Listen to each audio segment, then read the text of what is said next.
11 hands went up for guilty, and mine stayed in my lap. I want to be honest about that moment because I've replayed it more times than I can count. It was almost 7 in the evening. We'd been in that jury room for 40 minutes, and most of those minutes were people talking about the parking lot outside and whether the diner across the street closed at 8. The foreman, a big cheerful man named Gary who sold farm equipment for a living, said, "Let's just take a quick vote and see where we are. No shame if we all agree." He passed around little slips of paper. 11 of them came back with the same word. Mine came back blank. And then I said the other word out loud, because I didn't want anyone reading my handwriting and getting it wrong. "Not guilty," I said. I need to talk about the timeline first. You would have thought I'd stood up and turned off the lights. Gary's smile didn't leave his face, but it stopped meaning anything. A young man named Tyler, who had told us during the first 10 minutes that he was missing a shift at the auto parts store and couldn't afford to, put both hands over his eyes and let out a long breath through his fingers. Somebody said, "Oh, come on." Somebody else said it a little kinder, but it meant the same thing. And I remember thinking, very clearly, the way I think when a room full of 13-year-olds is about to decide I'm the enemy. All right. We're going to do this the slow way.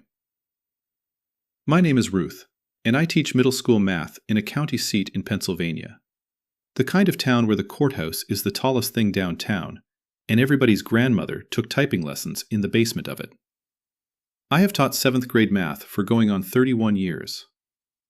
I have graded, at a conservative estimate, something like 90,000 quizzes. And if there is one thing that job burns into you, one thing that becomes as automatic as breathing, it is this. The answer at the bottom of the page is not the point. The point is whether the work holds up. A child can circle the right number for the wrong reasons, and a child can circle the wrong number after doing everything correctly. And if you only ever look at the circle, you will never once know the difference. You have to make them show the work. You have to be willing to sit there and follow it, line by line, even when the bell has rung and everyone wants to go home. I did not want to be on that jury. I need to say that plainly because I think people imagine that the person who ends up mattering in a story like this must have wanted to be there, must have some hunger for it. I had no hunger for it. When the summons came in the mail in the spring, in that thin envelope with the county seal, my first honest thought was to figure out how to get excused.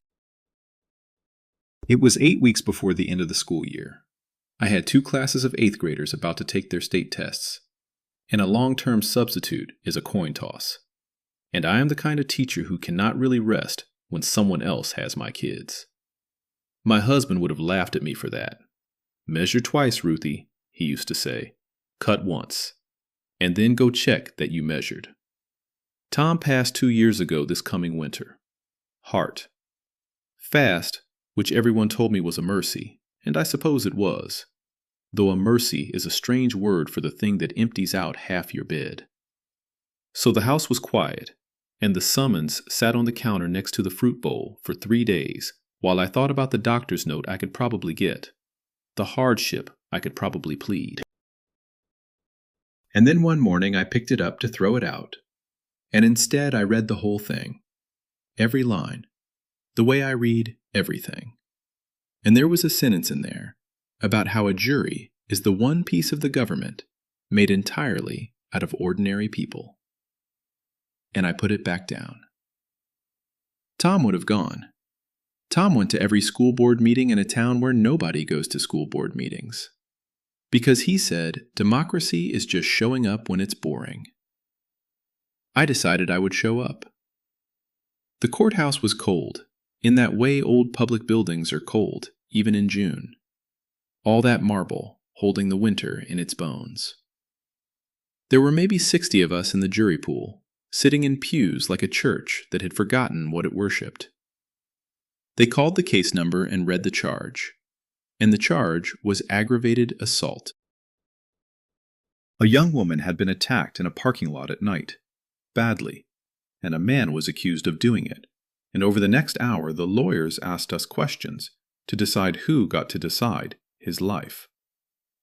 They asked if any of us had been the victim of a violent crime. Several hands. They asked if any of us had family in law enforcement. A few. They asked in a dozen different, careful ways whether we could hold the state to its burden, whether we understood that the man sitting at that table did not have to prove a single thing, that the whole weight was on the government side of the scale and had to stay there. Everyone nodded. Everyone always nods at that. I have come to believe that most people mean it sincerely when they nod and have no idea, none at all, how heavy that scale is going to feel when a crying young woman is pointing across a room and the clock says, "It's dinner time." The defendant's name was Daniel Cole. He was 34 years old. He worked nights stocking a grocery warehouse, and he had a face that I would describe, if I'm being truthful, as unremarkable, which I have since learned is one of the most dangerous things a face can be. He wore a shirt that didn't fit him quite right, the kind you buy in a hurry because your lawyer told you to own one. He sat very still. When they asked whether any of us knew him or knew anyone connected to the case, and nobody did, he looked down at his hands like a man who had hoped, against all sense, that somebody in that room might turn out to be a friend. They seated me third. I remember the little jolt of it, hearing my own name, Ruth, and my juror number, and standing up and walking to the box on legs that felt borrowed. 12 of us, and 2 alternates. Gary, the equipment salesman, became our foreman almost by accident, because he was the sort of man who fills a silence, and nobody minds handing the gavel to a person like that. There was Tyler with his auto parts shift. There was a retired woman named Carol who did the newspaper's crossword in pen during every break. There was a man named Walt, easily 70, a veteran, who wore a cap from his ship and who told us early and often that in his experience, the police did not arrest people for no reason. There was a nurse named Denise who cried at the photographs and apologized for crying. There were others, quieter, whose names I learned slowly, the way you do, over shared bad coffee. That first night I went home and could not settle. I had left my classes with a substitute I trusted about as far as I could throw a filing cabinet, and my 8th graders had their state tests bearing down on them, and I lay in bed running through which kids would coast and which kids would quietly drown if nobody was watching for the drowning. That is the part of teaching nobody tells you about. The way the children live in your chest, even at midnight, even in June, even when you are supposed to be thinking about a stranger's trial. I finally got up around 1 in the morning and sat at the kitchen table with a cup of tea I didn't drink. Tom's chair was across from me, the way it always is, and I talked to it a little, which I am not embarrassed to admit, because a widow gets to keep whatever small comforts she can carry. I told him I'd been picked. I told him I was afraid I'd do it wrong.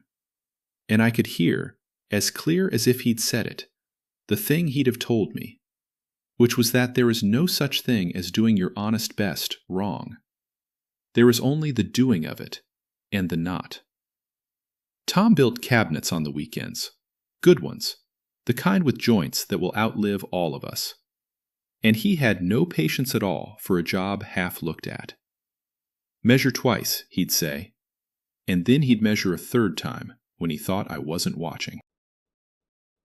So I did the thing that was most natural to me, the thing I've done in every meeting and every training and every dull assembly for 31 years. I got out a fresh notebook, the narrow-ruled kind I buy by the dozen for myself because the store brand is thin as onion skin. and I decided that if I was going to sit in that box, I was going to take notes like it was the most important lecture I'd ever attend. A time here. A name there. Whatever the witnesses said, in their own words, before my memory could go soft on me the way everyone's does. I did not know yet how much that plain habit was going to matter. You rarely do with the habits that save you. They don't announce themselves. They just sit there being boring until the one day they aren't. The trial took 3 days. I had never watched a trial before, only the television kind. And the first thing that surprised me was how slow it is, how much of it is paper and waiting, how a lawyer will spend 20 minutes establishing something that everyone in the room already believes, because believing isn't the same as it being in the record. I understood that part. That is teaching. That is showing your work. You cannot skip a step just because the class already agrees. The step has to be on the page, or it didn't happen. The prosecutor was a sharp, tired woman named Ellen Boyd, who had clearly done this 100 times and still cared, which is its own kind of exhausting, I imagine. Her case, when you stripped it down, stood on one leg, and that leg was the young woman herself. Her name was Bethany. She was 22. She had been walking to her car behind a convenience store a little after 9 at night, when a man came out of the dark between 2 dumpsters, grabbed her, and hurt her. And she fought him, and he ran.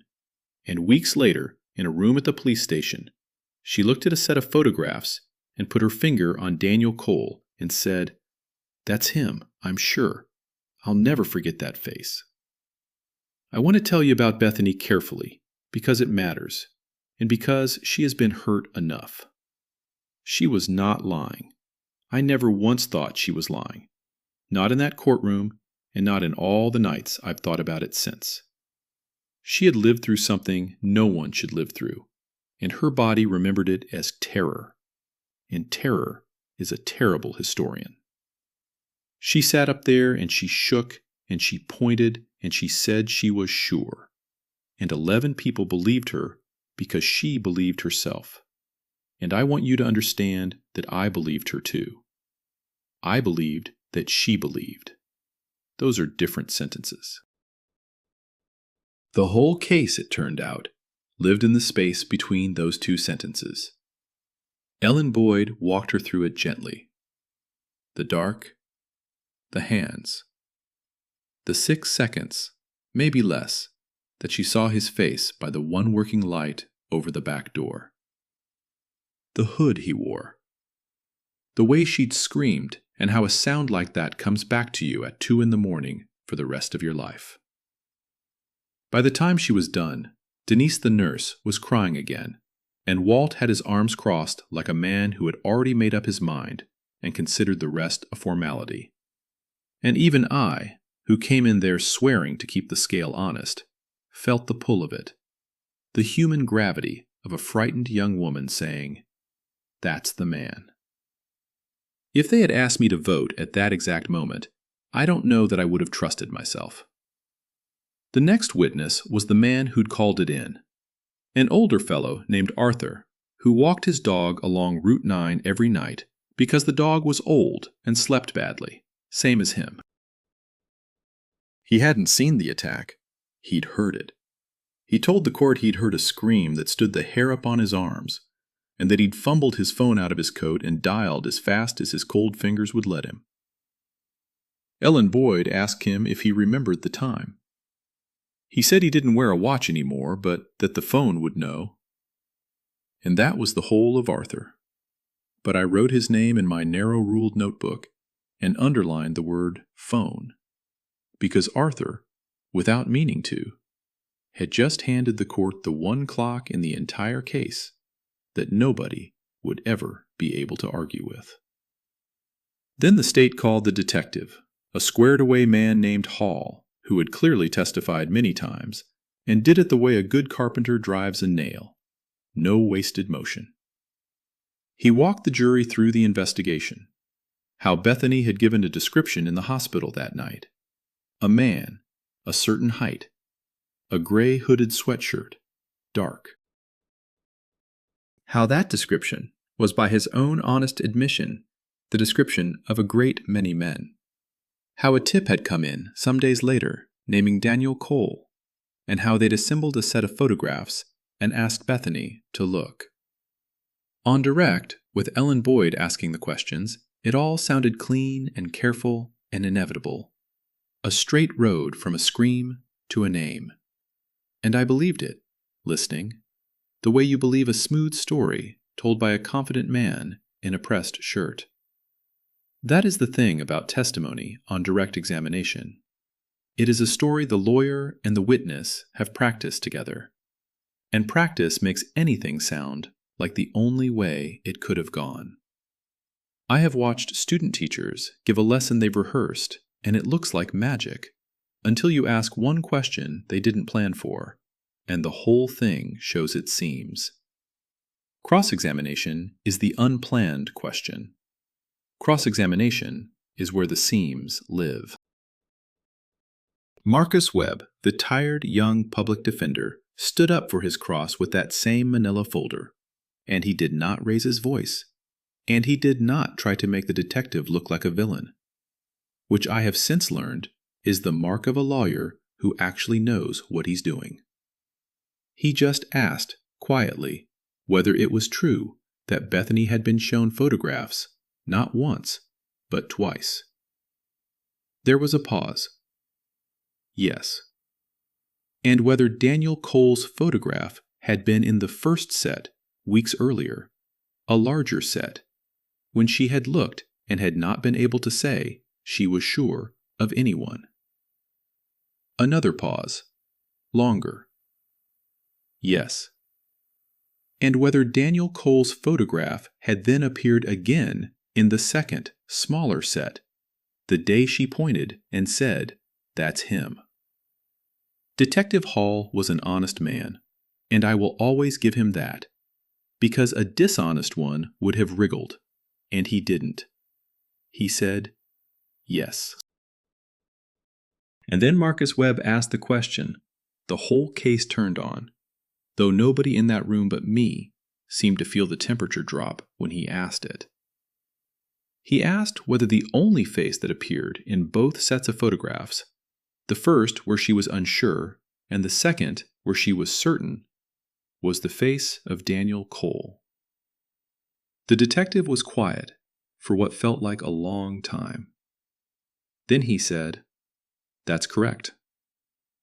And he added, on his own, without being pushed, that it was not how the procedure was supposed to be done, and that he wished it had been done differently. I wrote that down word for word. Shown twice. Only face in both. Detective wishes it were done differently.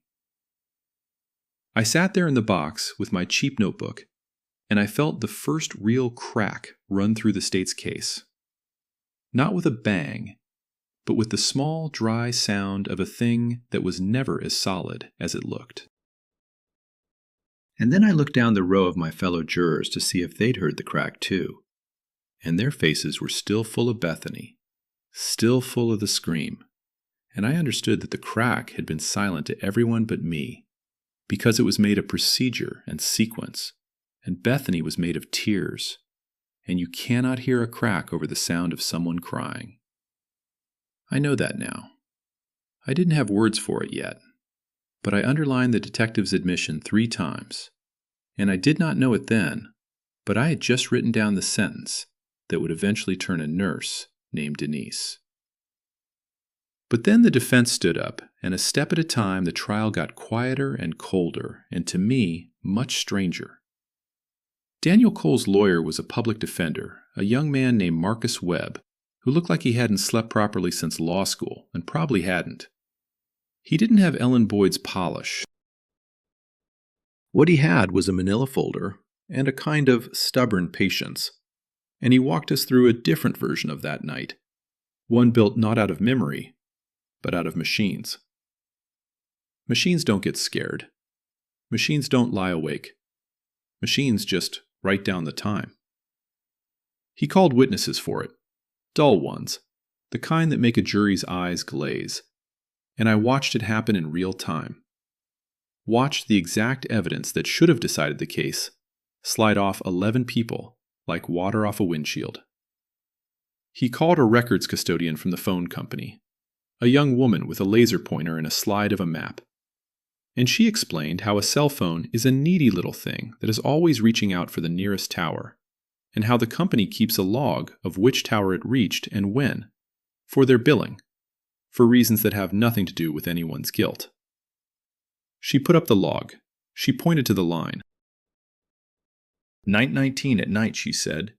The phone, registered to Daniel Cole, connected to the tower at the highway on-ramp on the far west side of town. It was the most important minute of the whole trial, and I could feel the room letting go of it even as she said it. Kara was fighting a yawn. Tyler was looking at the clock over the door. A slide of a tower map with a timestamp on it simply cannot compete, in the animal part of the brain, with a young woman shaking on a stand. And I understood for the first time in my life that a courtroom is not a place where the strongest evidence wins. It is a place where the loudest feeling wins. Unless somebody in the room is stubborn enough to turn the volume back down and make everyone look at the quiet thing again. I did not yet know that somebody was going to have to be me. Then Marcus Webb called the manager of the fuel mart, a heavy-set, uncomfortable man who plainly did not want to be there and kept tugging at his collar. He authenticated the receipt, the real slip of paper, and explained that their registers all pull their time from the same company system, so the day's sales reconciled down to the minute. Because if they didn't, he said, corporate would have his hide. He authenticated the pump camera footage. Its clock burned into the corner, and they played it. And there, on the little screen, was a man in a gray sweatshirt at pump 4 at 9:16, 17, 18, feeding a card into the machine. You could not see the man's face well, but you could see the minutes ticking by in the corner, honest and indifferent, 3 miles and a whole town away from where Bethany was about to be hurt. Ellen Boyd cross-examined the fuel mart manager the only way she could, which was to try to make the clocks seem shaky. Couldn't a register clock drift? Couldn't it be set wrong? And the manager, sweating in his chair, said the thing that I would hold on to for 4 sleepless months. He said, "Ma'am, if my clocks were off by even a couple minutes, my end of night wouldn't balance. And it balances every night, because I'm the one who has to answer for it if it doesn't." He wasn't trying to save Daniel Cole. He'd probably never given Daniel Cole a second thought in his life. He was just a tired man, defending the one thing he was proud of, that his numbers came out right. And in defending his own books, without meaning to, he'd shut the last door on the prosecution's only escape. I looked at Daniel Cole while they played that footage, and he wasn't looking at the screen. He was looking at the jury. He was looking at us the way a man looks at the 12 people who are going to decide whether he ever sleeps in his own bed again, searching our faces for any sign that the quiet, true thing on that screen was landing on even one of us. And I made myself hold his gaze for just a second, because it seemed cowardly not to. And then I looked back down at my notebook, where I had written, in my small, square teacher's hand, the whole impossible timeline. And I underlined it. And beside it, I wrote 3 words I did not fully understand yet. Somebody has to. Here is what was in that folder, and I am going to lay it out the way I eventually laid it out in the jury room. Because this is the whole thing. This is the arithmetic that a man's freedom hung on. And I need you to see it as plainly as I finally saw it. Bethany was attacked behind the quick stop on Route 9 on the east side of town. We know almost to the minute when it happened. And we know it not from anyone's memory, but from the emergency call. A man walking his dog heard her scream and dialed 911. And the county dispatch system stamps every call automatically the instant it connects. That call came in at 9:21 and 40 seconds at night. Bethany testified the man ran the moment she started screaming, which means the attack itself was in the minute or two before that call. Call at 9:19, 9:20. Nobody in the courtroom disputed that window. The prosecution's own detective put the attack right there. Now, 3 miles away, on the west side of town, there is a gas station, a fuel mart, out by the highway on-ramp. And in Marcus Webb's folder was a receipt from that fuel mart, printed by the pump, for $11 in change of regular gasoline and a pack of gum, paid with a debit card in the name of Daniel Cole. That receipt was stamped by the station's own register system at 17 minutes after 9. 9:17. Not a person's memory of the time, the machine's record of the time. The same kind of clock the whole company syncs across every store so their books balance at the end of the night. And it was not just the receipt. The gas station has a camera on the pumps, the way they all do. And that camera has a clock on it, too. And the footage showed a man in a gray sweatshirt at pump 4 filling a tank at 9:16 and 9:17 and 9:18. The footage was not perfectly clear. It never is. But it showed his build and his clothes and the debit card going in, and it lined up to the minute with the receipt. And there was one more thing. The thing that made my skin go cold and quiet the first time I really understood it. Daniel Cole's phone. The records the phone company turned over showed his phone connecting to a cell tower, and the tower it connected to, at 9:19, was the tower that covers the highway on-ramp out by the fuel mart on the west side of town. 3 miles from the quick stop. 3 miles from Bethany. So set them side by side, the two facts, the two machines. At 9:17, and again at 19, a debit card and a security camera and a cell phone all place Daniel Cole at a gas station on the west edge of town. At 19 or 20, a young woman is attacked behind a store on the east edge of town, 3 miles away, and a stranger's phone call proves it. For Daniel Cole to have done it, he would have had to finish pumping gas, get in his car, and travel 3 miles across town through the middle of a small city with traffic lights in about 2 minutes. 2 minutes.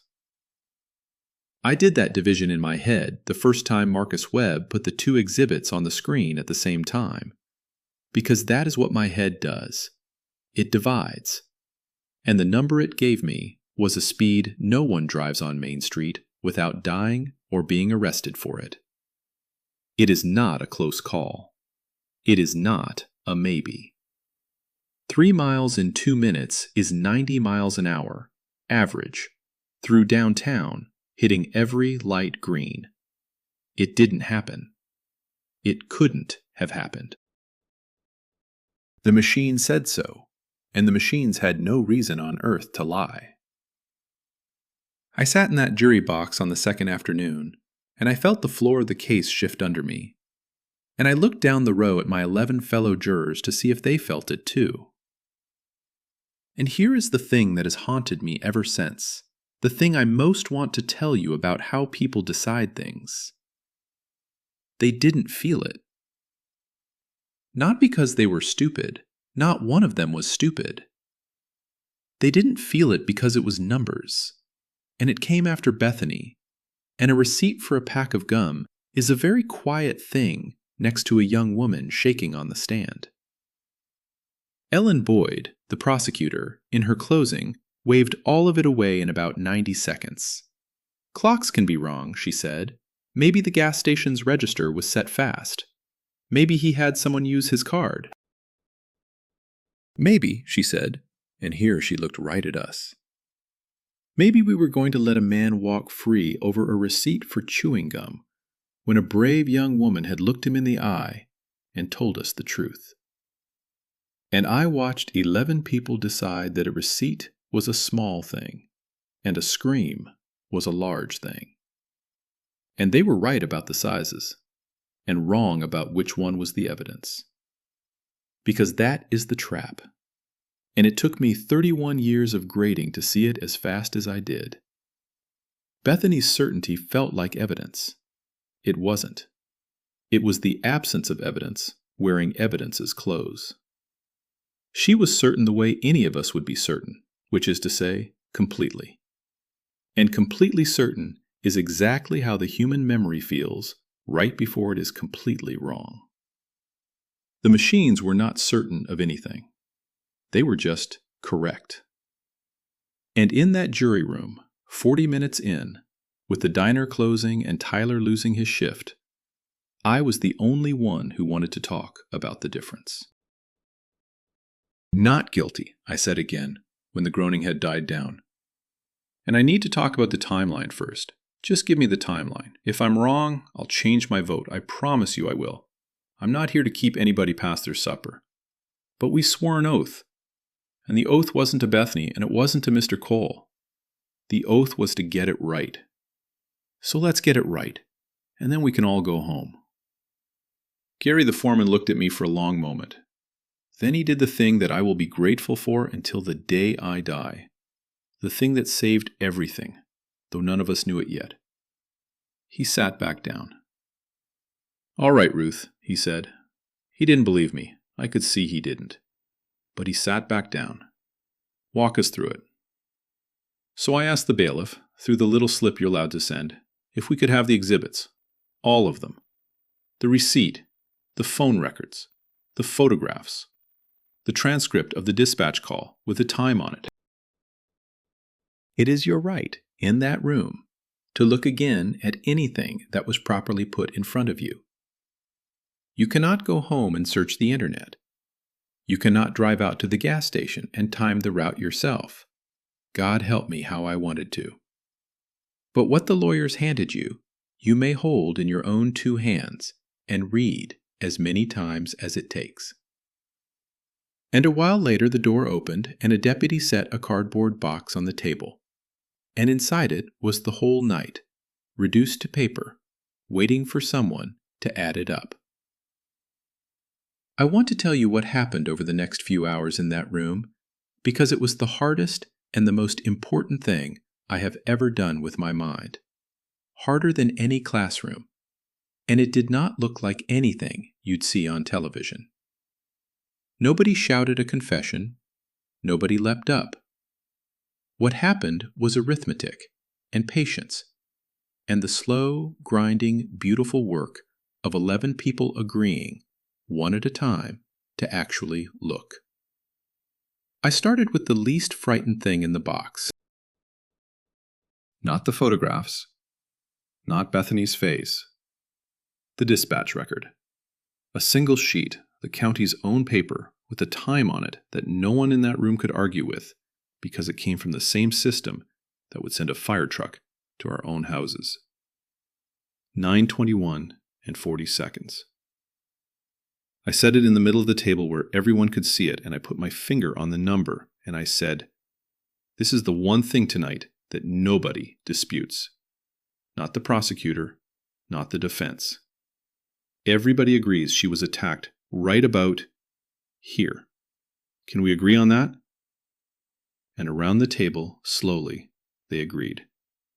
It felt like nothing. It was everything. It was the first fixed point, and you cannot measure anything until you have one thing that doesn't move. Then I reached for the second fixed point, and this is where the real work started. I laid the gas station receipt next to the dispatch record. Same table, side by side, 2 little pieces of paper.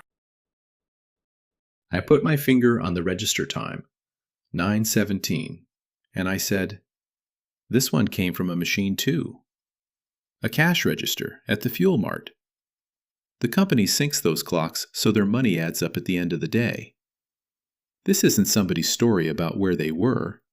This is a machine writing down when a card went in. Walt spoke up right away, exactly the way I'd expected him to. Anybody could use that card, he said.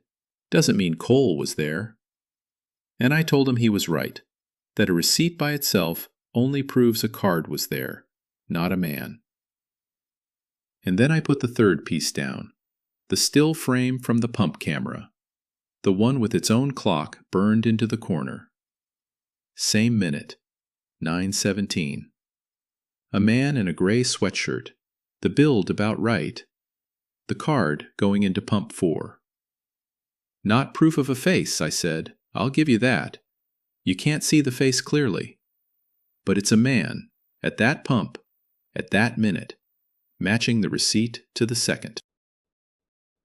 And then I laid down the fourth thing, and I watched it land on Walt in particular, because I had come to understand something about Walt in 3 days, which was that he did not trust the defense, and he did not trust a slick lawyer's folder.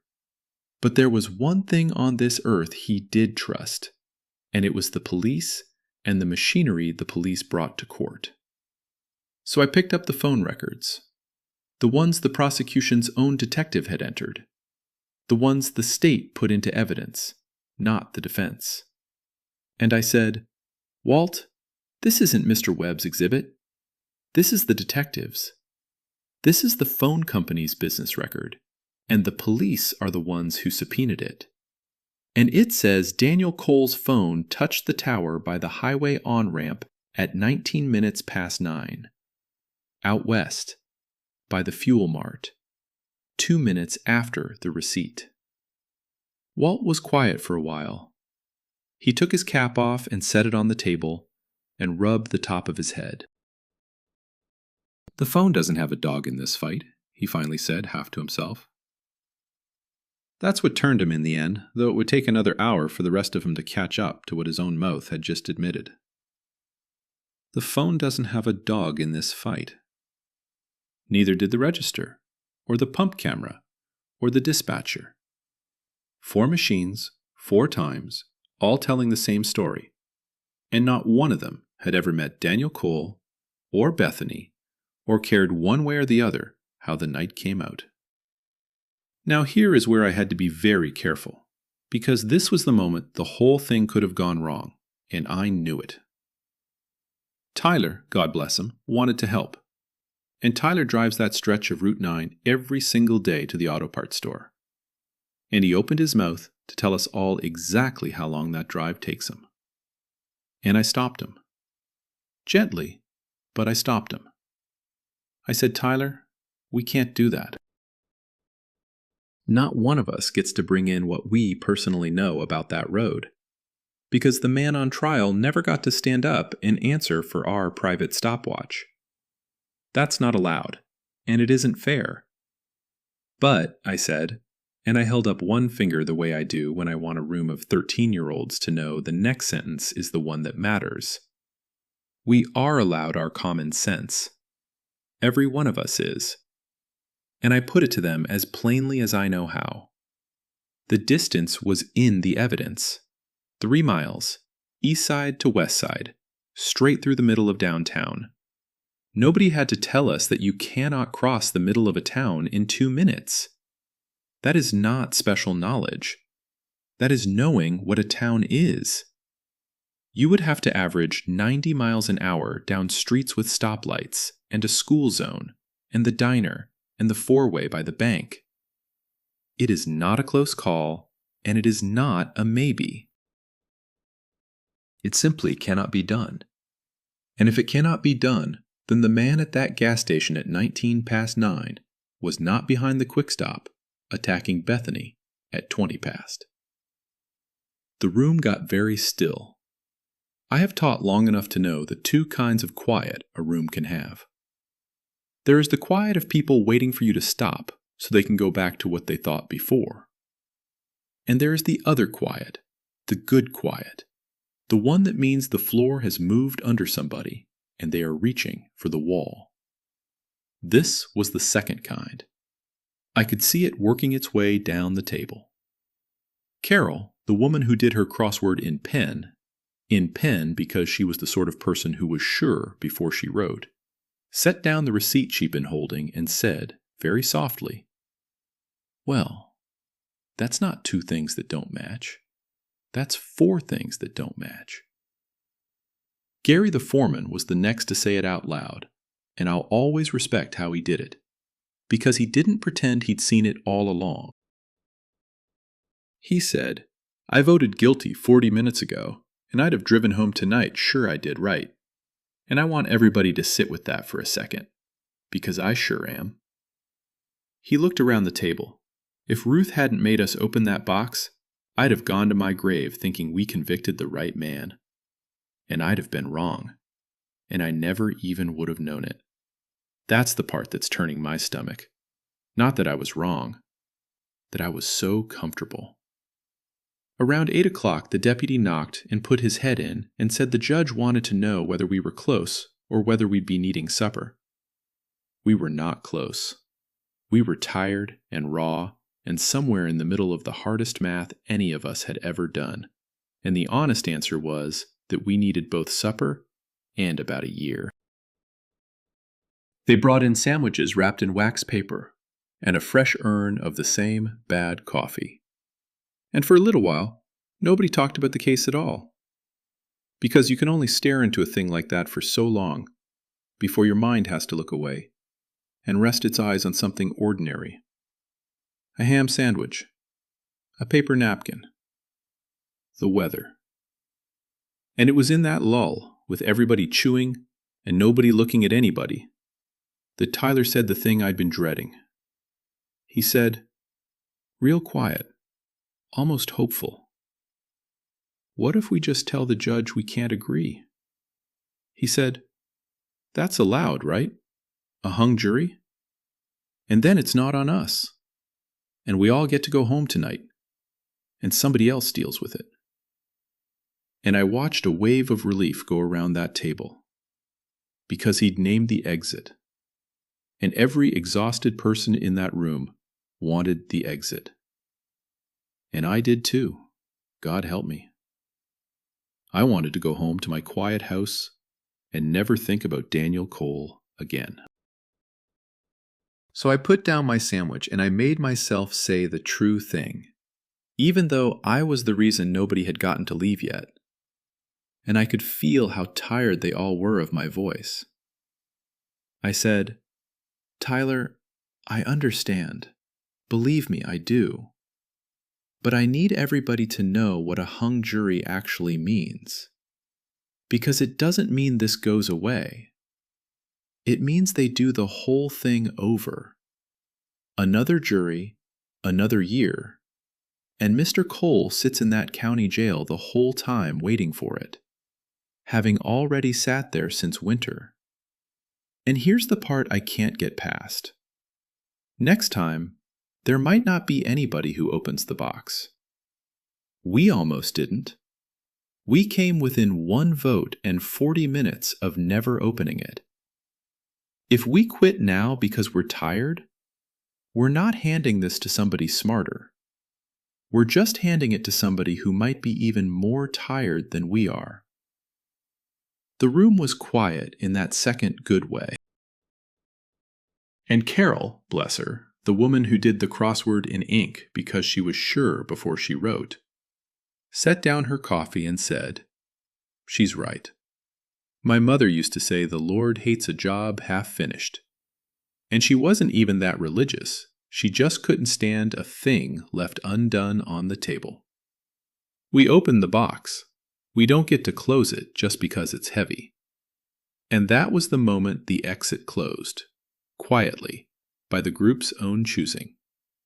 And I have thought many times since about how close we came to walking through it.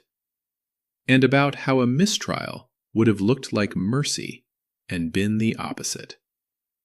But it was not over, and I don't want to make it sound like it was, because the machines were only half the battle, and the other half was harder, and the other half was Bethany. Because a good and decent nurse named Denise put both her hands flat on the table and said the thing that everyone in that room was afraid to say.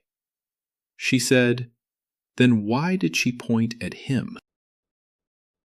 If he wasn't there, why did that girl look right at him and swear it was him?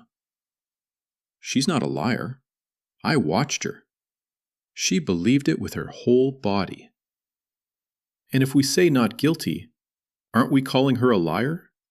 And haven't we all seen enough men walk free while women get called liars?" And I want to tell you, that was the truest and hardest question in the whole room. And it deserved a real answer, not a lawyer's answer. So I took a breath, and I told them what I understood, which I had spent the sleepless nights of that trial reading about in my own head, turning over the way you turn over a proof that won't close. I said, "Denise, you're right that she's not a liar. I don't think there was one lie in that courtroom. But being certain and being right are not the same thing. And the most frightening fact I have ever learned is that they don't even feel different from the inside. Memory is not a recording. It is not a security camera in your head. It is a story your mind rebuilds every time you reach for it. And every time you reach for it, it changes a little to match what you've been shown and told since. Bethany saw a stranger for 6 seconds in the dark, terrified. And weeks later, in a bright room, kind people showed her photographs, and she picked the face that felt the most familiar. And here is the thing that we heard in this very trial, and let slide right past us. I made them find it in the transcript. It took a while, but it was there, in the cross-examination of the detective, buried where the frightening testimony had made us stop paying attention. Bethany had been shown Daniel Cole's photograph twice. Once, weeks before, in a big group of pictures where she hadn't been sure of anyone. And then again, later, in the smaller set, the one where she pointed and said, "That's him." His was the one face that appeared in both. So by the second time, his face was the familiar one. Not because she'd seen it in the parking lot, but because she'd seen it in the first set of photographs. Her mind did exactly what a mind does. It reached for the familiar and called it the truth. Nobody tricked her on purpose. But that is a contaminated identification, and the detective, to his credit, admitted on the stand that it was not how it should have been done. Denise sat with that for a long moment, and then she started to cry again, the way she had over the photographs. But it was a different crying, and she said the thing that finally broke the case open for good.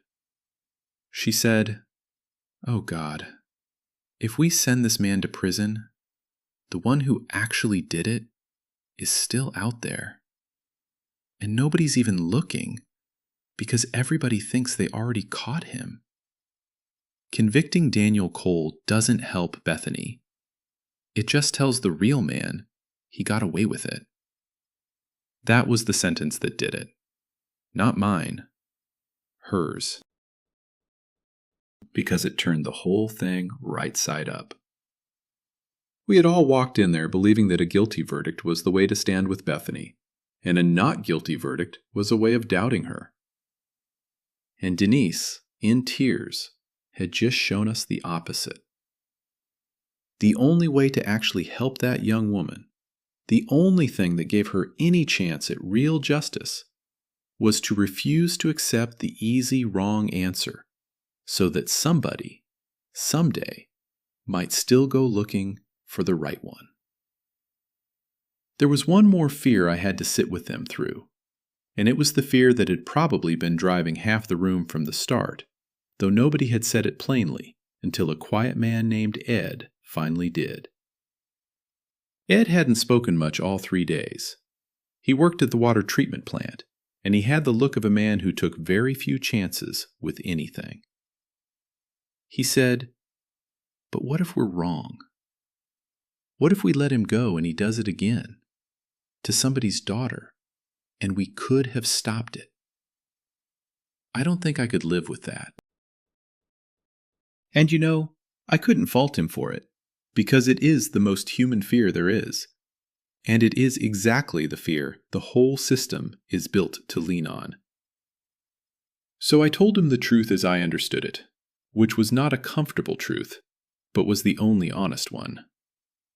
I said, "Ed, the judge told us the state has to prove its case, and that a man doesn't have to prove one single thing. And there's a reason it's built that way. And the reason is that it is a far worse thing to lock up an innocent man than to let the state fail when it hasn't done its job. Our doubt isn't a hunch. It's 4 machines and a contaminated lineup.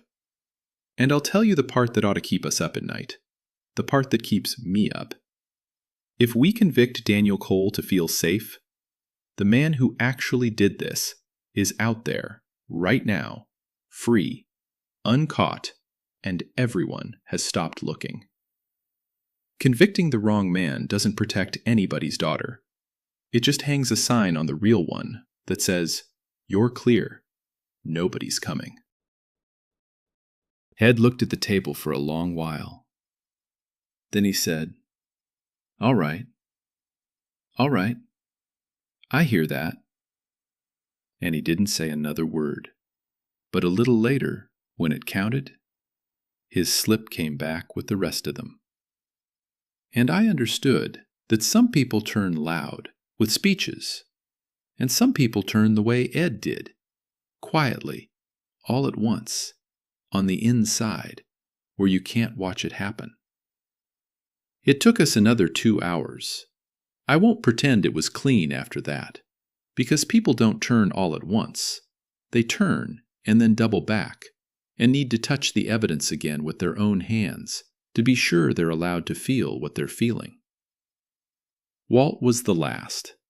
He wanted to be sure, he said, that reasonable doubt didn't just mean any doubt at all, that we weren't setting a man loose over a technicality. And that was fair. And I told him it was fair. And I told him what the judge had told us, that the state has to prove its case, and the man has to prove nothing. And that a doubt is reasonable when it has a reason. And Lord, did ours have reasons. 4 of them, all made of metal and time. At 9:45, Gary passed the slips around again. 12 of them came back the same. Every one said not guilty. Nobody cheered. That is the thing the movies get most wrong. Nobody cheered. We were wrung out and quiet and a little bit sick, because we had all felt, up close, how easily it could have gone the other way. How close we had all come, 40 minutes in, to being certain and comfortable and wrong. When they brought us back into the courtroom to read it, I made myself look at Daniel Cole, because I felt I owed him that, whatever the word was going to be. He was holding the edge of the table with both hands, like a man on a boat in bad water. And when the foreman said not guilty, Daniel Cole did not smile, and he did not weep, not right away. He just closed his eyes and let his head drop forward. Slow, the way you set down something you have been carrying so long that your arms have forgotten how to be empty. His young lawyer, Marcus Webb, put a hand on his shoulder, and across the aisle I made myself look at Bethany too, because I owed her that even more, and her face was the hardest thing I saw in all 3 days. She looked lost. She looked like a person watching a door close on the one thing that was supposed to make the nightmare mean something. And I wanted to go to her, and of course I could not. And I have thought about her face more than I have thought about any other single thing in this whole account. I did not feel like a hero when I drove home that night. I want to be very clear about that, because I think the word hero would have insulted the seriousness of what we'd done. I felt afraid. I sat in my kitchen with the good quiet of my empty house all around me, and I thought, what if I'm the one who's wrong? What if I built a proof out of clocks, and a man who hurt that girl is asleep in his own bed tonight because a math teacher wouldn't let 11 tired people go home? That fear did not leave me for months. I would wake at 2 and 3 in the morning and run the timeline again in the dark. The dispatch call, the receipt, the camera, the tower. And every time it came out the same. And every time the coming out the same was not quite enough to let me sleep. Measure twice, Tom used to say. I measured 100 times. It never once let me rest all the way. I went back to school the next morning, because life does not pause to let you recover from the things you've done. And my 8th graders took their state tests, and most of them did fine. And the ones I'd worried about mostly drowned a little, the way I'd known they would. And I pulled them into my room at lunch, and we bailed the water out together, the way we always do. Nobody in that building knew where I'd been. Jury service is a private thing, and I kept it private. And it was strange beyond telling to stand at the whiteboard explaining how to find the area of a triangle while a man's whole life sat unfinished in the back of my mind, like a proof I couldn't quite close. The year ended, summer came, long and empty in the way my summers are now that Tom is gone, and the children I raise every year belong to other people. And the doubt came with it, and it did not fade the way I'd hoped it would. If anything, the quiet of summer gave it more room. I would drive downtown to the pharmacy and find myself going 3 blocks out of my way to avoid passing the courthouse. And then one day I made myself drive right past it on purpose, because I have never believed in letting a fear pick my routes for me. And I sat at the light in front of all that marble, and I thought, I hope to God I was right. There is no feeling quite like having done the most careful thing you know how to do, and still not being allowed to know if it was enough. Twice that summer, I got as far as looking up Marcus Webb's office number, thinking I'd call and ask, has anything come of it? Is there any word? Is your client all right? And twice I put the phone down, because it wasn't my place, and because I was afraid of what he might say. And because some part of me understood that a juror doesn't get to go collect reassurance afterward, like a receipt. You do the work in the room, and then you carry whatever you carry, and nobody is coming to tell you that you can set it down. So I carried it.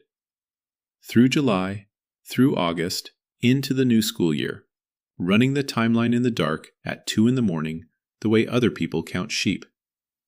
The dispatch call, the receipt, the camera, the tower, over, and every time it came out the same, and every time the same was not quite enough. And then, on a Tuesday in October, a little more than 4 months after the verdict, the phone rang at school during my planning period, and it was a reporter from the county paper asking if I was a juror on the Cole case, and would I care to comment. And I said, comment on what? And she told me, and I had to sit down on the little stool by the supply closet with the receiver against my ear. A man had been arrested 1 county over for attacking a woman behind a store at night. Same kind of place, same kind of dark, same kind of terrible 6 seconds. And when they ran the evidence from that new case, they got a hit in the state's database. And the hit tied him to an older, untested sample. It was Bethany's case. There had been material recovered from her jacket the night of the attack, the kind of thing that gets collected and then sits in a backlog for a year or two because the lab is drowning and everyone thought they already had their man anyway. They tested it, finally. It was not Daniel Cole. It had never been Daniel Cole. It was the man from the next county, who, when they laid it in front of him, admitted to Bethany's attack as well, and could tell them things about that parking lot that only the man who was actually there could have known. I have tried many times to describe what went through me when the reporter said those words, and the closest I can get is this. It was not triumph. It was the feeling of finally being allowed to set something down.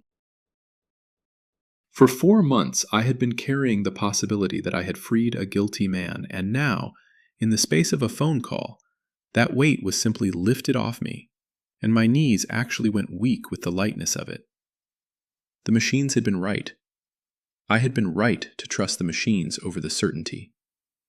And a man who had done nothing was not going to spend the best years of his life in a cell for 2 minutes he could not possibly have driven. I thought about Bethany then, and I still do. And I want to tell you the part of the update that matters most to me, because it is the part that turns this from a story about being right into a story about being human. The reporter told me, and I later read, that Bethany had been at the second man's arraignment, that she had asked to be there, that whatever it cost her to sit in that room, she had gone, because she needed to see the real face, the one her memory had never actually kept. I will never know everything she carried out of that courthouse, but I know she went, and I have come to believe that the bravest thing in this entire story was not a math teacher reading a receipt. It was a young woman finding out that her own certain memory had been wrong, and choosing to face the true thing anyway, so that the right man would answer for what he did. That is a courage I am not sure I have. I hope I never have to find out.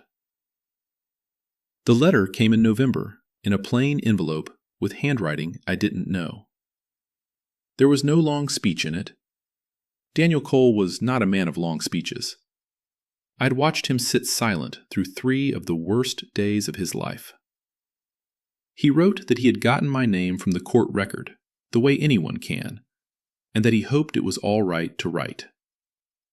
He wrote that his lawyer had told him, afterward, that the jury had come within an inch of the other verdict, and that one person had made them open the box and look.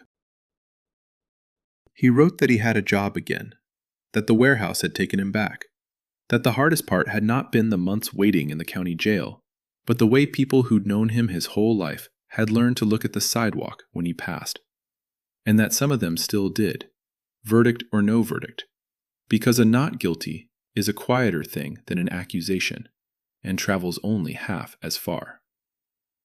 And then at the bottom, in careful print, like a man who wanted to get it exactly right, he wrote one line that I have read more times than I read anything else in my life. He wrote, "I heard you're a teacher. I want you to know that a teacher I never met taught me the most important thing anybody ever will, which is that somebody out there will still do the arithmetic, even when it's late and everybody's tired, and it would be so much easier not to. Thank you for doing the arithmetic on me." I framed it. I want you to picture where, because it matters to me. In my classroom, over my desk, there is a mug full of red pens. Because for 31 years, my whole job has come down to 2 red words I write in the margins more than any others. And those 2 words are, show your work. I have written them on the papers of children who are grown now, with children of their own. Show your work. Not because the answer doesn't matter, because the answer means nothing at all if you can't stand behind how you got there. I hung Daniel Cole's letter on the wall right above that mug of red pens. And there they are, together. The 2 words I've spent my life writing, and the letter from the one time it turned out a man's whole future was the problem set. I don't tell my students the details. They're too young for the details. But at the start of every year now, I tell them that once, a long day of my life came down to a single receipt for a pack of gum, and that 11 good people almost got a thing terribly wrong, not because they were bad, but because they were tired and sure, and it was late. And I tell them that being sure is the most dangerous feeling a person can have, because it feels exactly like being right, and the only way to ever tell the two apart is to slow down and show your work. Then I hand out the first quiz of the year, and somewhere in the back a kid groans about how much I'm going to make them write down, and I think of a plain envelope, and I smile, and I make them write down every single step. That's the whole of it. That's what happened in a cold marble courthouse in a small Pennsylvania town, in a jury room where the diner was closing, and a man's life sat in a cardboard box waiting for somebody to add it up. I didn't do anything heroic. I did long division. I refuse to circle the answer without checking the work, the same as I've asked of 13-year-olds every day for 3 decades. The only difference was the size of what the remainder turned out to be. If you made it all the way to the end of this one with me, I'd love to hear from you, honestly. Here's the question I keep turning over, and I don't think there's an easy answer, so tell me the truth. Have you ever been the one person in a room who wasn't sure, when everybody else had already decided and just wanted to go home? Did you speak up, or did you let it go along, the way it's so much easier to do? And would you have had it in you to be the 12th vote in that room at 9 o'clock at night? Or would you have raised your hand for guilty with the rest and driven home comfortable? Be honest with yourself. I'm not sure I'd have had it in me either, before Tom taught me to measure twice. And I'm always curious who's out there in the quiet, listening to a story like this one. So if you feel like it, leave a comment and tell me what part of the country you're in and how old you are, because I picture all of you scattered out there in your kitchens and your cars and your dark bedrooms, and it does my old teacher's heart good to imagine the map of you. If this story stayed with you, give it a like so more folks find it, and subscribe if you'd like to sit with me for another one. Take care of each other out there, and do the arithmetic, even when it's late, especially when it's late.